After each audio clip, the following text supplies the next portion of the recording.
Welcome students. इस video में हम कंटिन्यू करेंगे क्लास 8 कंप्यूटर का चैप्टर 1। हमने यहाँ तक कर लिया था, अब हम बाइनरी फॉर्मेट पढ़ेंगे। बाइनरी फॉर्मेट क्या होता है? कंप्यूटर में जो भी डेटा स्टोर होता है वो 0 और 1 के फॉर्म में होता है। कंप्यूटर कोई भी भाषा नहीं समझता, ना हिंदी ना इंग्लिश ना कोई और। कंप्यूटर सिर्फ 0 और 1 समझता है। 0 और 1 क्योंकि सिर्फ दो अक्षर हैं, इसलिए इसको बाइनरी फॉर्मेट कहा जाता है।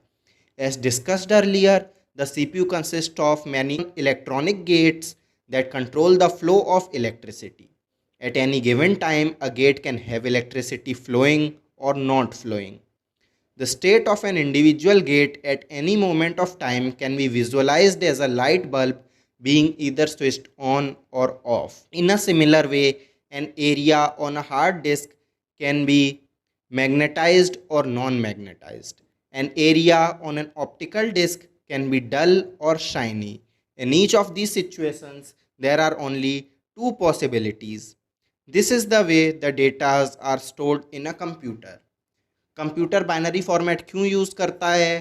क्योंकि कंप्यूटर सिर्फ हाँ या ना का मतलब समझता है। जैसे कि सपोज़ एक लाइट बल्ब है, या तो वो जला हो सकता है या फिर बुझा हुआ हो सकता है। हार्ड डिस्क में कोई भी एरिया है जहाँ पर इंफॉर्मेशन स्टोर्ड है, या तो वो उस वक्त मैग्नेटाइज्ड हो सकता है या नॉन मैग्नेटाइज्ड हो सकता है। इसी तरह से कंप्यूटर के अंदर जो अलग अलग इलेक्ट्रॉनिक सर्किट्स होते हैं, या तो उनमें करंट फ्लो होगा या नहीं होगा।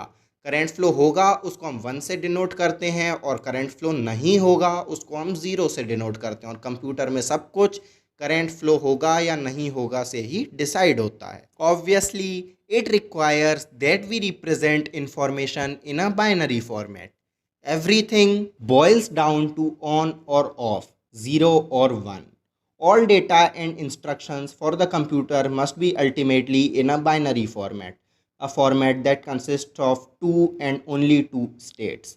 कंप्यूटर में जो भी इंस्ट्रक्शंस होते हैं वो सिर्फ दो ही फॉर्मेट में हो सकते हैं, या तो हाँ या ना।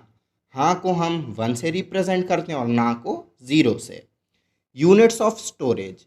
स्टोरेज की कौन कौन सी यूनिट्स होती हैं? The smallest unit of storage in the computer is a single binary digit called a bit. A bit can only store a single 0 or 1, and like a single letter in English does not convey much information, bits are used together in a group of 8 bits and is called a byte. Note the difference in the abbreviations of the units. 8 bite बराबर 1 bit. जो सबसे छोटी unit होती है उसे हम bit बोलते हैं। एक बिट में सिर्फ एक 0 या 1 स्टोर हो सकता है, और बिट का जब हम समूह कर देते हैं तो उसे हम बाइट बोलते हैं। एक बाइट में 8 बिट्स होती हैं। Storage locations. Storage locations in a computer system have two components: a numeric address that uniquely identifies the location and the contents being stored. The address of each location determined by the system does not change the content. A running program may store different data in the same storage location at different times.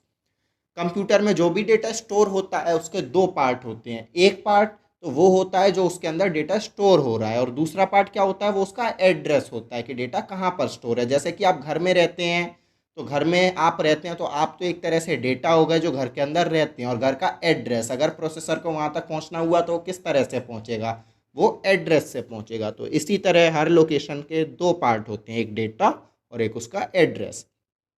ASCII code.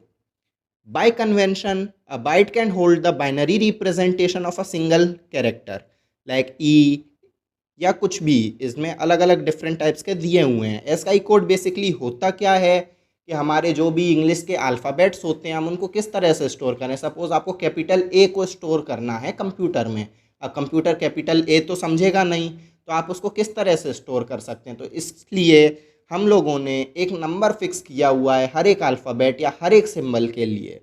ASCII की full form होती है American standard code for information interchange.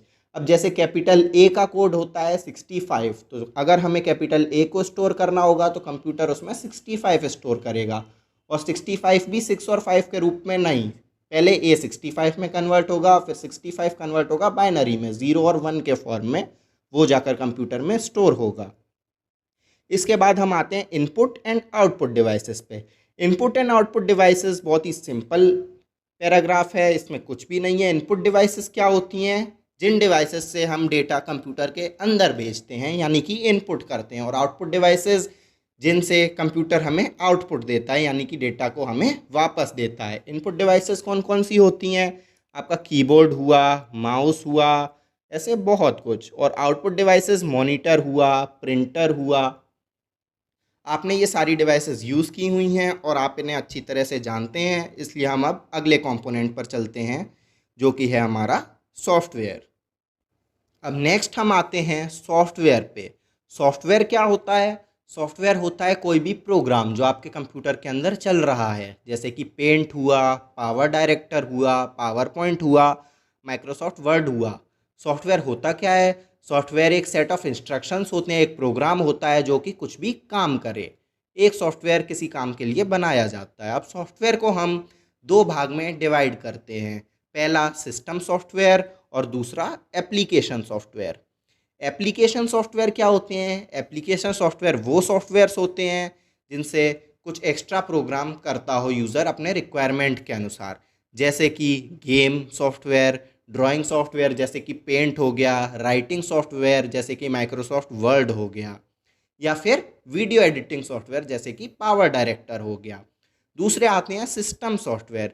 System software वो softwares होते हैं जिनको computer खुद use करता है पर्सनली, उनको हम किसी भी काम के लिए अलग से नहीं यूज़ करते हैं। जैसे कि एक सॉफ्टवेयर होता है माउस ड्राइवर। वो क्या काम करता है? उससे सीपीयू आपके माउस को कंट्रोल करता है, आप उस सॉफ्टवेयर में कुछ नहीं कर सकते। ऐसे ही एक सॉफ्टवेयर होता है प्रिंटर सॉफ्टवेयर। अगर वो सॉफ्टवेयर आपके सिस्टम में नहीं होगा तो आपका प्रिंटर काम नहीं करेगा, क्योंकि आपका सीपीयू उसी सॉफ्टवेयर के जरिए आपके प्रिंटर को कंट्रोल करता है। तो इस तरह के जितने भी सॉफ्टवेयर आते हैं जो कि सिस्टम अपने काम के लिए यूज़ करता है, उनको हम बोलते हैं सिस्टम सॉफ्टवेयर। सिस्टम सॉफ्टवेयर क्या काम करते हैं? सिस्टम सॉफ्टवेयर सीपीयू को अलाउ करते हैं ताकि वो डिफरेंट कंपोनेंट्स ऑफ कंप्यूटर को कंट्रोल कर सके। इसके बाद हम आते हैं नेक्स्ट ऑपरेटिंग सिस्टम पर। ऑपरेटिंग सिस्टम क्या होता है? जब भी आप कंप्यूटर ऑन करते हैं तो आप उसमें देखते होंगे कुछ ऐसा विंडोज़ का साइन आता है। ऑपरेटिंग सिस्टम बेसिकली है क्या? ऑपरेटिंग सिस्टम एक ग्रुप ऑफ सॉफ्टवेयर्स है जिसमें सिस्टम सॉफ्टवेयर और एप्लीकेशन सॉफ्टवेयर शामिल होते हैं जो कि हमारे डेली यूज़ के लिए ज़रूरी हैं। बिना ऑपरेटिंग सिस्टम के जो पुराने कंप्यूटर्स होते थे उसमें क्या होता था कि आप कंप्यूटर ख़रीद के लाए, फिर आप उसमें पेंट अलग लेकर आ रहे हैं इंस्टॉल करने के लिए, वर्ड अलग लेकर आ रहे हैं, पावर पॉइंट अलग लेकर आ रहे हैं, माउस का सॉफ्टवेयर अलग लेकर आ रहे हैं, तो उसमें बहुत दिक्कत होती थी। लेकिन जो ऑपरेटिंग सिस्टम होता है वो इन सारे सॉफ्टवेयर का एक ग्रुप बनाकर हमें प्रोवाइड करता है, जिसको हम एक बार में इंस्टॉल कर लें तो हमारे नेसेसरी सॉफ्टवेयर इंस्टॉल हो जाते हैं। उसके बाद जो छोटे मोटे रिक्वायरमेंट्स हैं पर्सनल यूज़ के, वो अलग से करने पड़ते हैं। अब जो फेमस ऑपरेटिंग सिस्टम्स हैं वो हैं Windows, Linux and Macintosh. Macintosh Apple में यूज़ होता है। विंडोज़ माइक्रोसॉफ्ट की फेमस कंपनी है जिसको आप सब जानते हैं। विंडोज़ बहुत सारे वर्जन निकाल चुकी है, जैसे कि विंडोज़ एक्सपी 7, 8, 8.1 और 10। आप सब ने लगभग विंडोज़ पर काम किया होगा। एक और ऑपरेटिंग सिस्टम जो प्रचलन में है वो है लिनक्स। लिनक्स में इस तरह का विंडोज़ जैसा ग्राफिकल इंटरफेस नहीं होता है, वहाँ पर जो भी काम होते हैं वो कमांड से होते हैं, लिख कर होते हैं। आप ये पढ़ सकते हैं। जब भी कोई भी ऑपरेटिंग सिस्टम विंडोज सिस्टम पर लोड होता है, जैसे कि आप जब सिस्टम को ऑन करते हैं तब वहाँ पर ऐसा विंडोज़ का साइन आता है, यानी कि आपका ऑपरेटिंग सिस्टम आपके कंप्यूटर पर लोड हो रहा है। उसका मतलब उसको हम क्या बोलते हैं? उसको हम बोलते हैं booting. Every computer has a program built ROM which performs this booting operation automatically. Computer के अंदर एक पार्ट होता है रोम, जिसको हम बोलते हैं रीड ओनली मेमोरी। वहाँ पर ये ऑपरेटिंग सिस्टम इंस्टॉल होता है और जैसे ही आप कंप्यूटर ऑन करते हैं तो जो सबसे पहली चीज़ होती है वो होती है आपके इस ऑपरेटिंग सिस्टम को रोम से लोड करना। Its function resembles pulling itself by the boot straps, hence the name is booting.